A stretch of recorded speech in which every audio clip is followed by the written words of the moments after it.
Have you ever heard of the term replacement property contingency and wondered what is that and what does it mean? Well, in this video, I'm going to talk about exactly that. Hey, I'm Adam D with the Local Connect and Keller Williams Realty. And over the past 3 years or so since COVID-19, this word replacement property contingency has been something we've actually used a lot. But prior to that time, something you almost never heard of. So I want to explain to you, both from a buyer's point of view and a seller's point of view, what it means.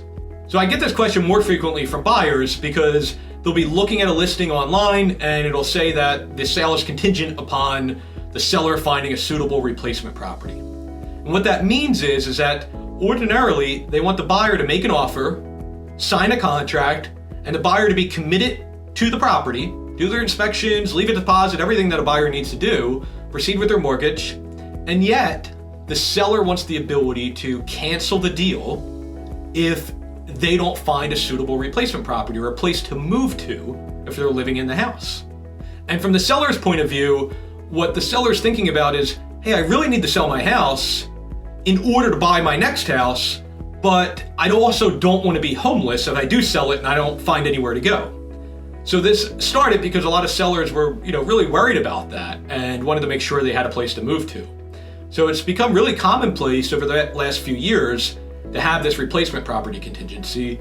And given how low inventory is, and that trend seems to be continuing, at least for now, it's probably something we'll continue to see. So if you're selling your home and your concern is that you need to sell, but you also don't want to be forced out of your house, we can use this tool of replacement property contingency. Just like I explained for buyers, it means that we're going to put your house on the market, we're going to expose it to all buyers, show the property, get offers, and one of the things we're going to be asking of buyers is to give you time, and we might put a time limit on it, maybe give you 30 days or 60 days once we're under contract to successfully secure a place to move to. And if for some reason you can't find a place to move to, then you'll have the protection in the contract to be able to cancel and kick the buyer out of the deal, and you won't be forced to sell your house. And therefore you won't be homeless, so to speak, if you don't have anywhere to move to. Now, some of this may sound great, and ordinarily it may be more concerning to buyers because there is a risk for buyers. You have to think about the fact that if you're a buyer and you enter into a contract with this replacement property contingency, you're locked into it.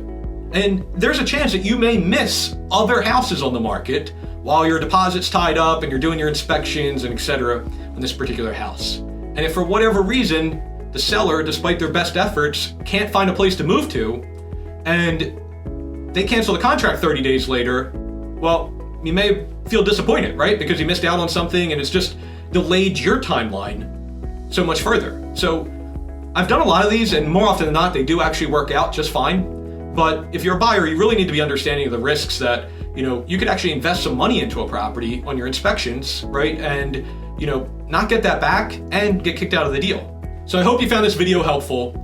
If you are thinking about buying a property with a replacement property contingency, or you want to sell your house and make sure you're protected if you can't find a place to go to, please give me a call. I'd be happy to help. I'm Adam D with the Local Connect and KW Realty, and I'll see you on the next video.